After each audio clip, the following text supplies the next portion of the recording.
Hello again. This video is going to talk about euphemism and metaphor use in propaganda and persuasion.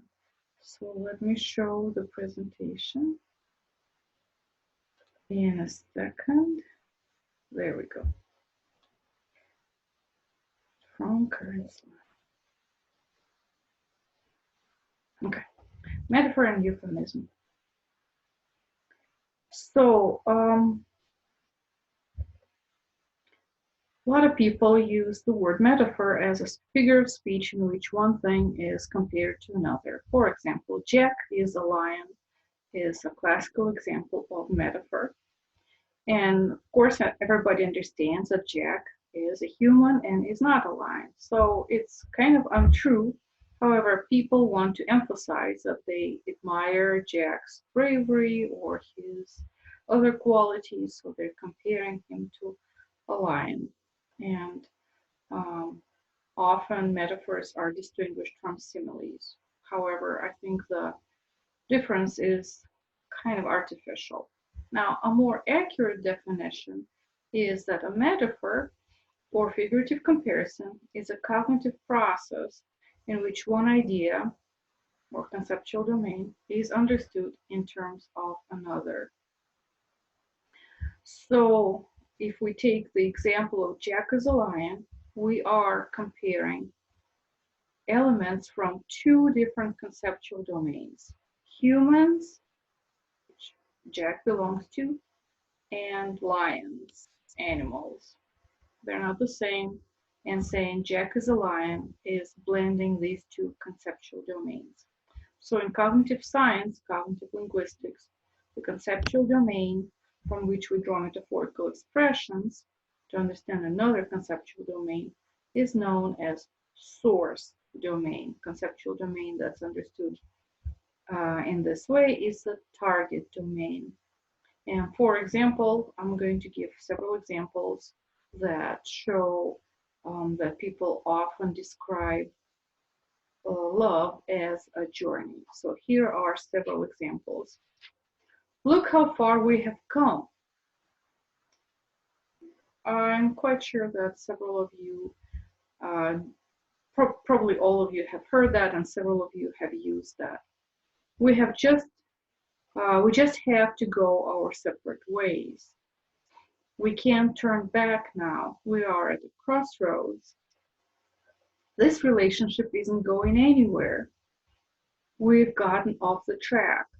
It's been a long, bumpy road. So when we talk about a relationship, but we use examples like this, we are comparing journey to love life. Okay, so we're talking about a relationship as if it is a road, as if people walk along it, as if they go together or they go separate ways. So here are more examples, and I would like you to think about the conceptual domains that are involved in each of those particular examples. And for example, I can say I'm in grading jail this weekend. It is obviously not true. I'm not in jail. There is no such thing as grading jail. But being an instructor and having to grade a lot of papers, a person can say, I'm in grading jail. Now try to think what kind of conceptual domains are being used in this example. Okay, the next example is his criticism was right on target. Okay, what are we comparing to what? What are we talking about here? There are too many facts here for me to digest them all. I think it's pretty clear that we're talking about something different from digesting food, right? So that's another example that we would like to discuss.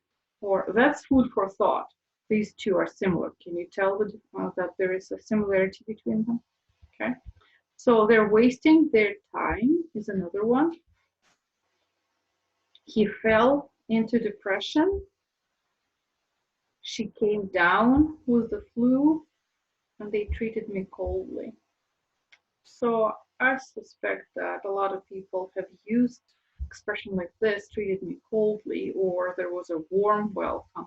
I wonder if you ever thought, why are we saying cold, which is a description of temperature, when someone is friendly or unfriendly.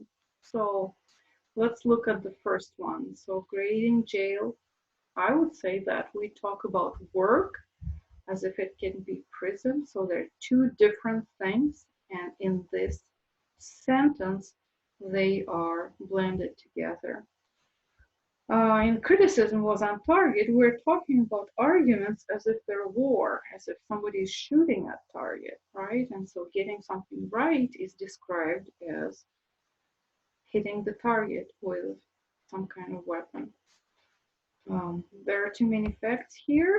Well, it sounds like thoughts or information is food, right? We are digesting facts, or that's food for thought. This is similar. When we say that we're wasting our time, we talk about time as if it's money. And when we say that somebody fell into depression, well, then depression is a container into which a person can fall, right? She came down.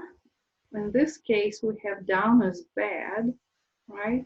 And this one has the other side to it, that up is good. Okay, someone is feeling down is an expression for someone is feeling bad. Someone's spirits are up, well, means that the person is feeling good. And here's the visitor here. And they treated me coldly. We have unfriendly is cold, friendly is warm. Similar to up and down, except it's cold and warm. So things like that are used in our speech all the time. And metaphors are used in propaganda. Dehumanization that we already have discussed is a subtype of metaphor. When we talk about humans as if they're insects, or when cockroaches or insects also breed like animals, right? If you look at this example, or when it's water, let's say migrants who are humans are discussed like a flood, as if it's a mass of water that comes in, or vermin. Again, that would be animal, right? Animal or insect, not human. There are other examples. The tidal wave, again, that is similar to the previous slide. We have people that are discussed as if they're water.